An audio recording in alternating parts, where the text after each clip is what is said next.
पावसाची रात्र होती. पुण्याच्या एका शांत रस्त्यावर आरव एकटाच चालत होता. नुकतीच त्याची नोकरी गेली होती आणि आयुष्याबद्दलची आशा कमी होत चालली होती. अचानक त्याचा फोन वाजला. अनोळखी नंबर. हॅलो, आरव म्हणाला. समोरून एका मुलीचा आवाज आला. सॉरी, चुकीचा नंबर लागला. फोन कट झाला. आरवने फारसा विचार केला नाही, पण काही मिनिटांनी त्याच नंबरवरून मेसेज आला. चुकून फोन लागला, पण तुमचा आवाज खूप शांत वाटला. आरव हसला आणि रिप्लाय दिला. धन्यवाद. तुमचं नाव? अन्वी. त्या रात्री सुरू झालेलं बोलणं पहाटेपर्यंत चाललं. दिवस गेले, आठवडे गेले. दोघे रोज बोलू लागले. अन्वी खूप समजूतदार होती. आरवचं प्रत्येक दुःख ती ऐकून घ्यायची. हळूहळू दोघे प्रेमात पडले. पण एक विचित्र गोष्ट होती. अन्वी कधीच व्हिडिओ कॉल करायची नाही, कधी फोटो पाठवायची नाही. आरवने विचारलं की ती टाळायची. एक दिवस आरव म्हणाला, मला तुला भेटायचं आहे. काही क्षण शांतता होती. मग अन्वी म्हणाली, जर तू मला भेटलास तर कदाचित कायमचं गमावशील. आरव हसला. असं कधी होत नाही. पण अन्वीच्या आवाजात भीती होती. तरीही अनेक दिवसांच्या विनंतीनंतर ती भेटायला तयार झाली. भेटायची जागा ठरली. संध्याकाळी 6 वाजता आरव वेळेच्या आधीच पोहोचला. 6 वाजले, 6:30 वाजले, 7 वाजले, पण अन्वी आली नाही. अचानक त्याच्या फोनवर मेसेज आला. मला माफ कर, मी येऊ शकत नाही. आणि त्यानंतर नंबर बंद. दुसऱ्या दिवशीही नंबर बंद. तिसऱ्या दिवशीही. आरव अस्वस्थ झाला.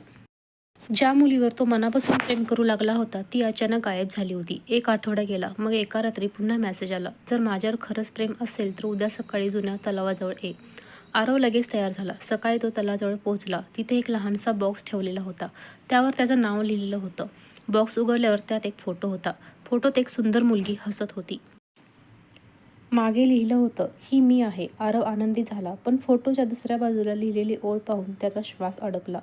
माझ्याकडे फक्त 6 महिने उरले आहेत. आरवच्या हातातून फोटो जवळजवळ पडला.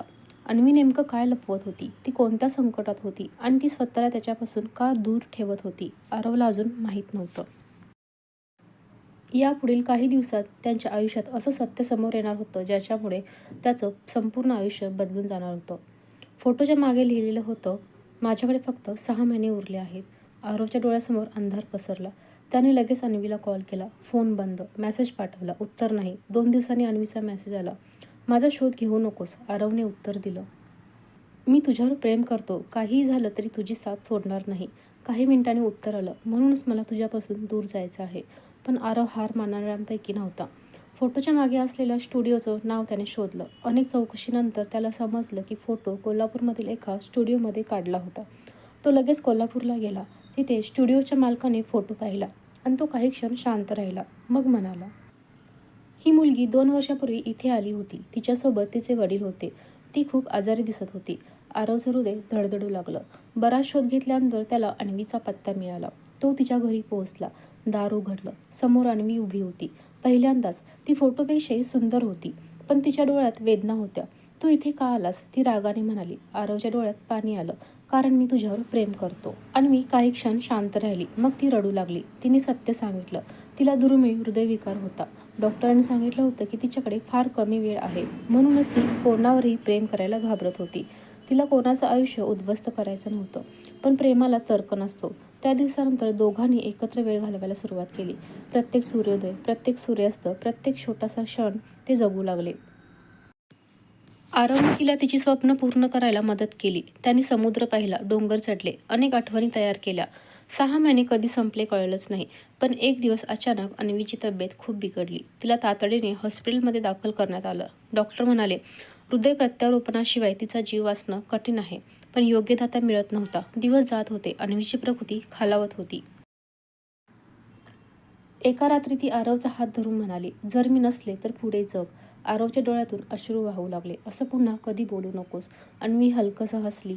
माझ्यावर एक वचन दे. काय? नेहमी आनंदी राहा. आरवने मान हलवली. दुसऱ्या दिवशी पहाटे अचानक हॉस्पिटलमध्ये धावपळ सुरू झाली. एक अपघात झाला होता आणि योग्य दाता उपलब्ध झाला होता. ताबडतोब शस्त्रक्रिया सुरू झाली.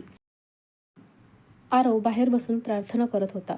तास गेले. शेवटी डॉक्टर बाहेर आले. आरवचा श्वास रोखला गेला. डॉक्टर हसले. ऑपरेशन यशस्वी झालं. आरवच्या डोळ्यात आनंदाश्रू आले. काही महिन्यानंतर अन्वी पूर्णपणे बरी झाली. एका संध्याकाळ जिथे त्यांची पहिली भेट होणार होती त्या ठिकाणी आरव तिला घेऊन गेला. मावळता सूर्य, थंड वारा. आरव गुडघ्यावर बसला. त्याने खिशातून अंगठी काढली. अन्वी, तू माझं आयुष्य बदललं आहेस. माझ्याशी लग्न करशील? अन्वीच्या डोळ्यात आनंदाश्रू आले. ती हसली आणि म्हणाली, हो. काही महिन्यानंतर दोघांचं लग्न झालं. वर्षे गेली. एक दिवस त्यांच्या छोट्या मुलीने विचारलं, आई बाबा तुमची पहिली भेट कुठे झाली? आरव आणि अन्वी एकमेकांकडे पाहून हसू लागले.